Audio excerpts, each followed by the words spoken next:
asalaamaaleykum suñu mbokk internet Actu 1 ñu ngi leen di nuyu tey nag Actu 1 dafa def déplacement ñëw fii ci terrain yëmbal pour benn match de gala bi nga xamante ne moo doxoon ci diggante yëmbal handball ak Pout handball Actu 1 dina leen taataanal lépp li nga xamante ne moo jotoon a am fii nii ci match de gala bii nii jigéen ñi nag ñoo njëkkoon a jàmmaarloo ci match de gala boobu noonu mi-temps ba mujjee ci 16-4 faveur yëmbal score final bi mujjee ci 21-9 pour yëmbal.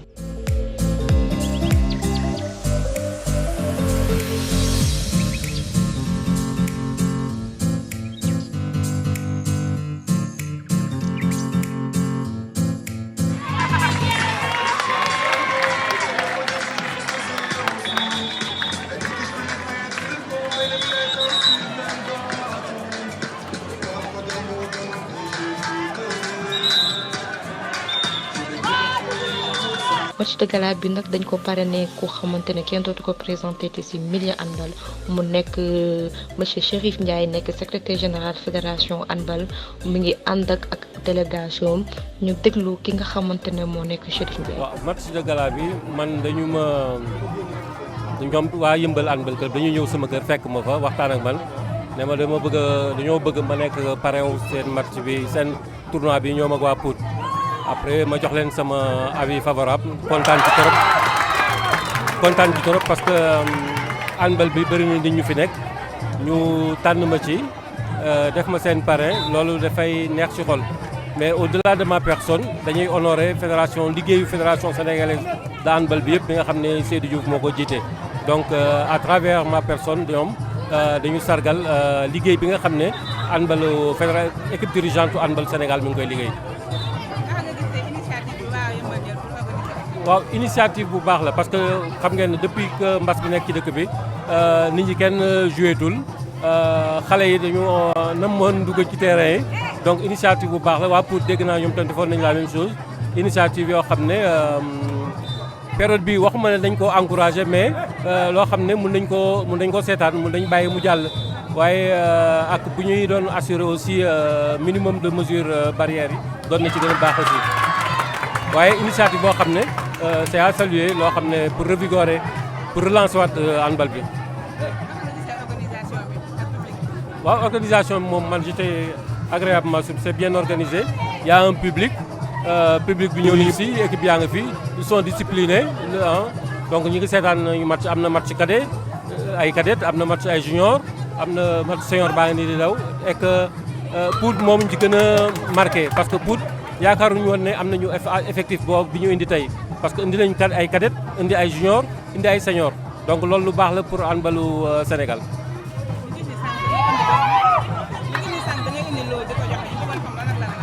waaw loolu ñu leen jox nag moom en fait kii la dañu indi ay pour jàppale leen ñu may leen jeu d'équipement complet may leen ballon ba pare dimbali leen aussi xam nga ne xaalis moo yore handball moo yore sport yëpp parce que yéen ñëpp xam ngeen ne xale yi dañu leen war a jox transport équipe bi war nañu affilié wu équipe bi war nañu engagé wu ci coupe du Sénégal ak ci championnat donc ñu jëm leen jàppale pour que ñu mën a subvenir ci besoin yooyu ba pare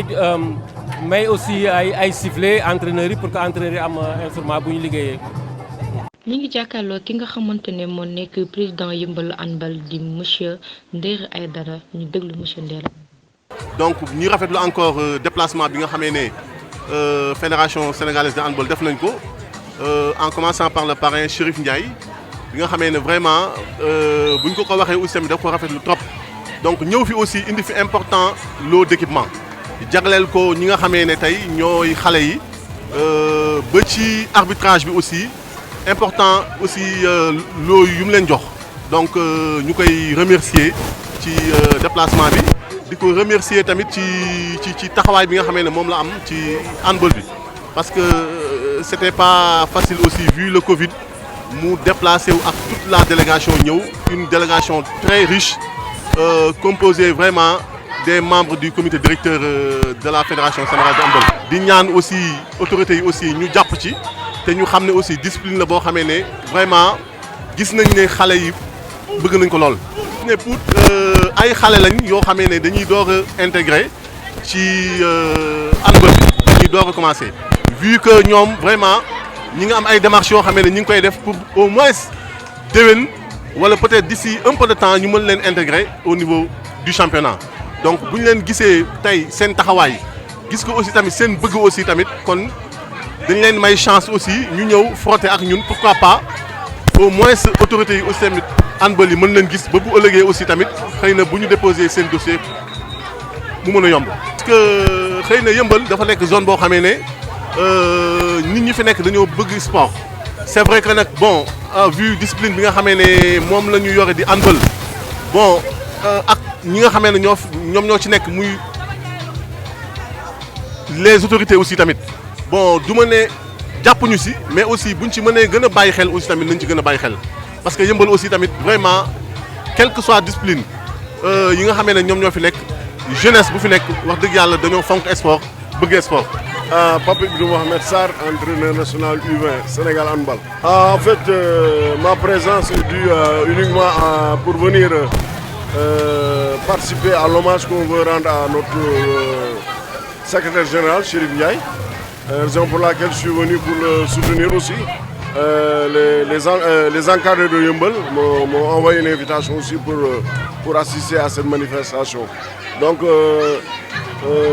d'une pierre deux coups, donc c'est pour le développement du handball, raison pour laquelle je suis venu. Donc je suis ravi de venir et de participer à cette manifestation qui depuis presque plus de 8 mois avec la Covid là, parce qu'il n'y avait pas d'activité handball. Donc nous renouons avec cette activité là, donc c'est important pour le développement du handball. Donc encore une fois de plus, je suis venu pour participer à l'hommage qu'on veut rendre à notre cher secrétaire général Chérif Ndiaye. Puisque c'est un match de gala, il y a du beau jeu, donc on est content de voir du handball en quelque sorte. Je ne peux pas faire une appréciation beaucoup plus exhaustive, c'est tout ce que je suis venu regarder du handball et je suis fier de voir ces jeunes-là jouer. C'est une initiative à saluer parce que aussi durant presque durant presque 9 mois wala c'est une saison comme handball defatuñ ko au niveau du Sénégal à cause boo xam moo téye ñëpp mooy pandémie bi donc lii nii day développer day suqali xam nga aussi day dundal sport parce que xaw ma woon ne sax xam nga potentiel bi am na fii xam nga côté bi surtout nag xam nga équipe foot bi waaw surtout xale jigéen ñi yaa loo xam ne war nañ ko fa mën a xam nga war nañu mën a seeti daal pour jëlee fa loo xam ne foog naa ne dina amal handball bi njëriñ. après match góor ñi ñoo ca mujjoon na topp match ba ci mi-temps ba nekkoon ci 5 partout score final bi nekk 9-à loolu moo tax ñu mujjee ci tir au but Yeumbeul mujjee gagné boobee la jàmmar.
jàkkaarloo ki nga xamante ne moo nekk Mountaga Ba nekk secrétaire général Yeumbeul Handball ñu déglu monsieur Mountaga Ba. Je suis le manager général de Yeumbeul Handball Club ñun ñoo organisé événement bi mu nekk benn gala bi nga xamante ñu ngi ko joué contre waa Pout Handball Club gala bi ñu ngi ko parrainé woon monsieur Serif Ndiaye mu nekk secrétaire général bu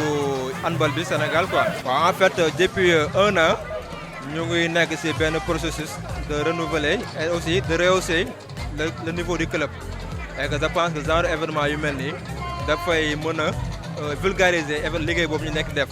mën naa ne depuis décembre ba léegi peut-être Covid bi ñëw na indi benn coupure pour tax lu ñu doon liggéey yëpp mujjul yegg mais dañ ne amoon nañ occasion au minimum benn 3 mois entraîné nañ ko dans l'année aussi c'était une occasion invité parents yi ñu ñëw et si événement bu mel ni daf ko yëmbal pour aussi wan aussi handball bi yëpp c'est une famille kon ñun ñu ngi liggéey boo xamante ne bëgg nañu fii ak 1 an 2 ans projet bu ñu am ak objectif bu ñu am pour rejoindre première division ñu mën ko atteindre. côté dirigeant yi c'est un peu mitigé parce que fii ñoom lu gën a populaire rek dañuy gën a topp il faut mbir sotti ñu soog ñoo dugal seen loxo alors que ça c'est pas évident nit boo koy jàppale ngay fekk dara nekkul nga ñëw soutenir ko pour mu dem mais ñun de notre côté xaaruñu kenn.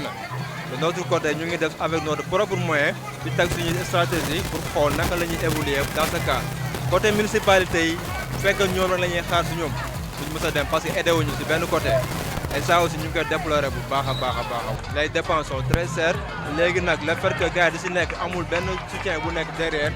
ñu avec nos propres moyens la ñuy nekk di jàppee équipe bi c'est pas évident loolu daal nekk na difficulté bi nga xamante ni et je pense que dans l'avenir mën na si am saafara quoi. waaw en fait mën naa ne waaw parce que événement bi depuis 1 mois ñu ngi koy waaj parce que nekkul loo xamante dañoo tëb rek organiser ko. nee naa leen peccum liit bu neexee ndey jaa jàpp ca mbagg ba Actu And mu ngi jaajëfal bu baax a baax la fédération sénégalaise de handball di remercier l'infatigable monsieur Demba Baldé di remercier Pape Saer Diagne président de la Renaissance Handball Club de Tivaouane di remercier aussi monsieur Moussa Wali Faye ci micro yi Actu And mu ngi leen di jaajëfal di leen jox dig daje ba beneen yoon.